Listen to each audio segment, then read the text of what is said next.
Yeah, but look here, what's up with this, like, deformed, degenerate dab emoji? Looks like someone sniffing their armpits, looking like someone dropped an ice cream cone, started poking it with a stick. What the living heck? Dab pretty bad already, but armpit sniffing dab? That doesn't even make any sense. Come on now. Yeah! Hey, let's murder some folk. Hey, let's murder some folk part 2. What? You didn't even hit me. You didn't even look at me. Game sucks. Hey, that's not the right color. Get out of here. Get out of here. Nose. Yellow team, you have no bed defense. You still have no bed defense. That's not a good thing to build. Think I can't do a single Neo. What the heck's wrong with you? I'm not sure why you thought that was a good idea. Now you have no place to run away. Look at this guy. Thinks he's funny. Yeah, you can't jump around that one. Wonder why you built it in the first place. Y'all sit in the resource vacuum meditator looking guy. You know what really annoys me? You know what really grinds my gears? Good Bed Wars players. Like, seriously, what are you thinking? You think I joined this game of Bed Wars to fight good players? Man, you gotta be kidding. That makes me believe you really don't have an interest in living. That's insane. That's unheard of. No one's allowed to be good on Bed Wars. How am I supposed to have fun if someone's better than me? That's a ridiculous notion. You all better start getting down to being bad like everyone else. Sick of this game. That's 1. That's 2. And that's 3. That's a free fall. That's a free fall. The skydiver. Bed Wars is a minigame server now. You get to play ping pong. Okay, I think they're upstairs right now. And they've barricaded themselves up here. That's nice. This isn't Bed Wars anymore. We're playing reverse zombies. Watch out there, you didn't barricade these doors well enough. Guess the humans lose made it to round 3. Like a disgrace. Terrible people. These people are such very players. There's just no adjective that's sufficiently powerful enough to express how bad these players are. Like, sure, they're very bad players, but bad isn't a strong enough word. It's an understatement. I'm putting things too lightly. And, you know, there's just no word that's strong enough. Terrible, awful, worthless, they're good, but none of these words hold enough power. So I'll just not use an adjective at all. What a very player. Hi, today we're going to discuss some of the intricacies within the English language. Now let's pay close attention to the phrase, kind of you.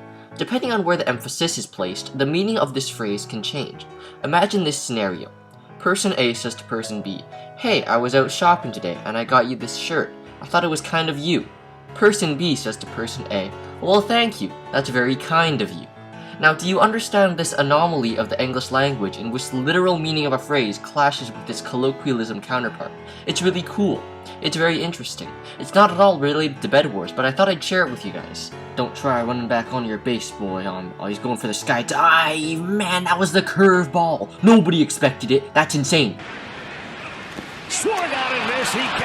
So back when I was in high school, I had to take French as a mandatory course, and we needed a language 11, but none of us wanted to be there. So in my class, there would be this corner of people who really just didn't want to be there at all. And for the purpose of this video, that'll be Bungian, Salad, Stan Lai, He-Man, and myself, Lucky. But the first story went like this. He-Man was our punching bag of the group. Whenever Madame Ask would take attendance, she would ask the boys to say présent, and the girls to say présente, because masculine and feminine verbs and stuff in French. And so He-Man would always say présent, but whenever he would say it, one of us in the corner would add t to the end of it. So when he would say présent, and then we'd add the t to the end of it, it sounded like He-Man said présente. So after 3 months of this going on, every single attendance, we'd make He-Man say présente. Madame Ask finally had enough of it. So she asked He-Man, "He-Man, are you a boy or a girl?" And He-Man says, "A boy." And we all start laughing because we'd been using him as a punching bag, and he kind of just rolled with it, right? And he tried to explain to Madame Ask that he wasn't actually saying présente, he was saying présent, but she didn't believe him. So for the rest of French, that was 4 years, we stuck together in the same class for 4 years.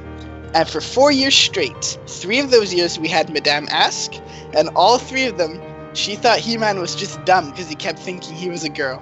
So French class was a pretty boring time, and we tried to find ways to distract ourselves.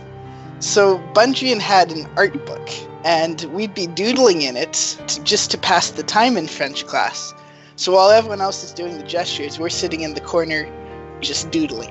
And Stanley had a particularly large lower lip. And because of how nice we were to each other, Bunjin decided to draw a scenery, a portrait, a landscape portrait, and then just put large lower lips on every single thing.